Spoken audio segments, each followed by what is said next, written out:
If you've been following the price of Bitcoin, then you've noticed that it's been on a crazy run for the last few months. And as of the filming of this video, it's now trading at just over $50,000. And we're still below the highs of the 2021 crypto bubble, but the price seems to be headed in that direction again, and there's reason to believe that it may be more sustainable than it was the last time it rose this high. But before we go any further, I'd really appreciate it if you hit that subscribe button so you can stay up to date on my latest videos. And if you like what you're seeing, make sure you hit that like button as well. And I also want to add the disclaimer, of course, that I am not a financial advisor. And I would not call myself an expert in crypto either. I'm just someone who's into personal finance, who likes to share what I've learned, and I also like to do my own investing and share about that as well. Although I think if anyone tells you that they're a financial advisor that specializes in crypto, then you better run. But anyway, before you invest any of your money, make sure you do your own research and understand the financial products that you're investing in. And just make sure you're extra careful when it comes to crypto, as there's tons of shady products and practices out there. So to fully understand the trajectory of Bitcoin and analyze whether or not now is a good time to jump in, let's rewind a couple years and see what led to the skyrocket of Bitcoin and crypto in the first place. And the short answer was the pandemic. And the longer answer is that during the pandemic, economic stimulus was given out in the form of low interest rates and actual economic stimulus payments that were sent directly to consumers' mailboxes, which made the demand for a ton of consumer-facing products go up. And this included crypto, and I'm sure as you remember, NFTs. In simpler terms, we handed people free money and the world seemed to collectively just lose its mind. NFTs, which are basically just pictures that are exclusively owned by one person, were selling for hundreds of thousands of dollars for one picture. And because of those crazy prices, influencers were scrambling to start their own crypto projects and their own NFTs, just so that they could make a quick buck. And not to call anyone out specifically, but a lot of those influencers are still dealing with the legal ramifications from that. Really, it was just an unsustainable mess and was really the epitome of human greed. Bitcoin and Ethereum were able to ride that success, Ethereum especially, as that was the backbone for the whole NFT platform. But Bitcoin and Ethereum's values grew to all-time highs. But they would inevitably crash back down when we realized that the NFT craze was unsustainable and that bubble popped. That was such a weird part of our economic history, and honestly, I'm glad it's over. Once society came back to reality, Bitcoin hovered at a lower amount, dipping below $17,000. And it eventually slowly raised up to the upper 20,000s. But starting in October and November of last year, we saw the value of Bitcoin start to go crazy again. So what's fueling the Bitcoin market this time? Interest rates are still high as an attempt to battle the record inflation caused by the economic stimulus that we just talked about a couple minutes ago. NFTs are still pretty much worthless. And while the world of personal finance and investing has been discussing Bitcoin pretty heavily, I feel like Bitcoin has managed to stay out of the mainstream news cycles, even today. And the difference now is that this increase in Bitcoin is being primarily driven up by the approval of Bitcoin ETFs. So you're probably asking, Connor, what is a Bitcoin ETF? Well, good news, we're gonna break it down. An ETF is an exchange-traded fund, which put simply is something that can be traded on the market very similarly to a stock. So let's look at just like a general index fund ETF, for example. If you're ever researching index funds, you will likely see that there's a corresponding ETF that goes with it. So you can either invest in that index fund directly, or you can just purchase the corresponding ETF instead. And the index fund and the ETF are essentially the same thing, but there are a few differences. First, let's cover how they're the same. The ETF and the index fund have the same content of investments. So if you're looking at an index fund and an ETF that track the S&P 500,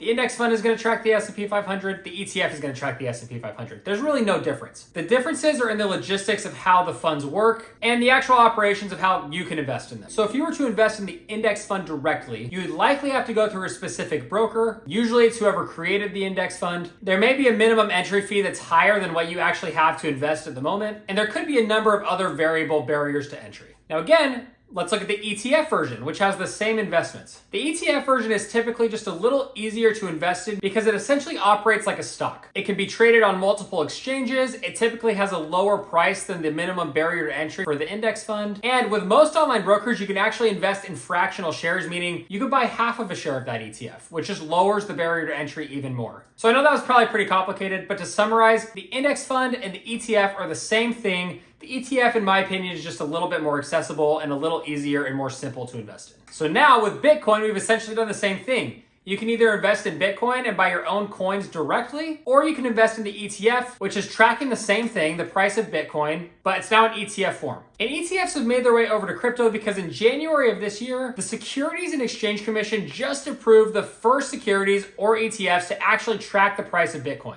And why has this changed the game so much? Why is the price of Bitcoin increasing because of this? Well, like we just talked about, not much has changed. By investing in these ETFs, you're still pretty much just investing in Bitcoin. It has really just opened up the coin to more investors and made it more accessible. And because there's an influx of investors, that's why we're seeing such a sharp increase in the value of Bitcoin.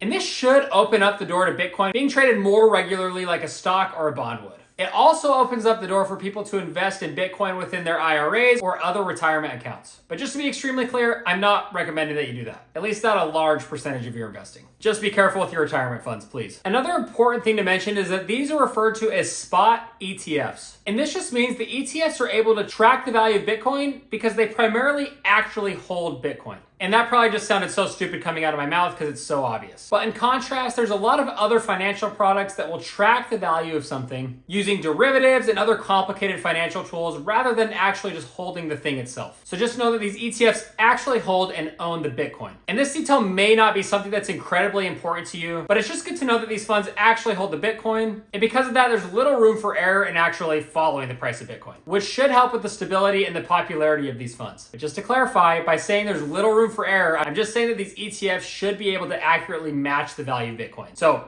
if Bitcoin crashes, the value of the ETF is still going to crash, but it's going to do it accurately. So now you're probably asking yourself, why would I invest in the Bitcoin ETF rather than just buying Bitcoin itself? That's a great question, and I'm actually still answering that myself with my own investing. But for the purposes of the video, let's talk about some of the clear benefits that the ETF will provide. The biggest benefit I see is stability. Crypto is still a brand new game, and there are countless stories out there of people either losing their Bitcoin or having it stolen. Think about it this way. If you wanted to buy or invest in Bitcoin before these ETFs were approved, you really had two options. You could go through an existing crypto exchange like Crypto.com or Coinbase or FTX. And we all saw what happened with FTX. As they came crumbling down and filed for bankruptcy, a lot of investors within FTX ended up losing their entire account balances. And that's a huge risk with some of these crypto firms. Because most of them are international and fairly unregulated, there is nothing protecting consumers in the event that the firm goes bankrupt. And the other option for holding Bitcoin was to manage your own cold wallet. Meaning you didn't go through one of these exchanges or these other outside platforms. You instead maintained and managed your own wallet on your own devices, which can only be accessed by security keys that you set yourself. And for people who are really into crypto investing, this will probably remain as the primary way to hold and transfer their crypto. The popular saying is, not your keys, not your crypto, which essentially just means if you let another party hold and manage your crypto for you, then anything could happen to it. The problem with managing your own cold wallet is that it's complicated for the average investor and requires a pretty good understanding of how these cryptocurrencies actually operate, which maybe that's not actually a bad thing. Maybe people should understand it at that level before investing. But I digress. The fact remains that most people are looking for a safer and easier way to invest. So now that we have these approved Bitcoin ETFs, we almost have a combination of the accessibility and the security that we previously had to choose between. Almost anyone with a standard brokerage investing account will be able to buy into these Bitcoin ETFs. And these ETFs are also managed by respectable financial firms, which are also regulated by the Securities and Exchange Commission. And nothing's perfect. As we saw in the great financial crisis in 2008, we should never just blindly trust investment banks. But there's a lot more regulation now. It's a lot more stable. And again, it's very easy to access. And I know I just mentioned this, but just remember, even if you're investing with the most reputable firm in the world and you feel secure and you feel safe, the value of crypto itself is still very volatile. So your crypto might be safe, but it could still be worth absolutely nothing tomorrow. So just make sure you understand it before putting any of your money in it. So the last thing we'll cover is the question, should you invest in Bitcoin either through these ETFs or just by buying Bitcoin itself? Well, obviously I can't make that decision for you, but I will tell you what I do and just offer some general guidance. I personally like investing in Bitcoin and Ethereum, as those are the two leaders of the crypto industry and appear to have the largest value proposition right now. That said, I also understand that I don't fully understand the crypto space and that those investments could be worth $0 at any time. And because of that, crypto investing makes up a tiny percentage of my overall portfolio. It's usually somewhere between 5 to 7% of my total investments. It's a good enough chunk that if Bitcoin just goes to the moon, I'm gonna get a nice payout. But if we see crypto crash and it all goes to hell, then it's really not gonna make a huge dent in my overall life. I'd be sad to see it go, but I'm not gonna lose sleep over it. So I guess my general advice is don't invest anything into Bitcoin or just cryptocurrency in general that you aren't prepared to lose. All right, and that's gonna do it for this video, everyone. Let me know what your thoughts are in the comments. Are you excited about these Bitcoin ETFs? Are you gonna invest in them? Are you just gonna continue to buy crypto itself? Do you hate cryptocurrency and you don't want anything to do with it? Do you hate the advice I gave? Let me know down in the comments. I wanna hear about it and let's discuss. And if you like this video, make sure you hit that like button. And if you wanna subscribe to the channel as well, I greatly appreciate it. Thanks, everyone.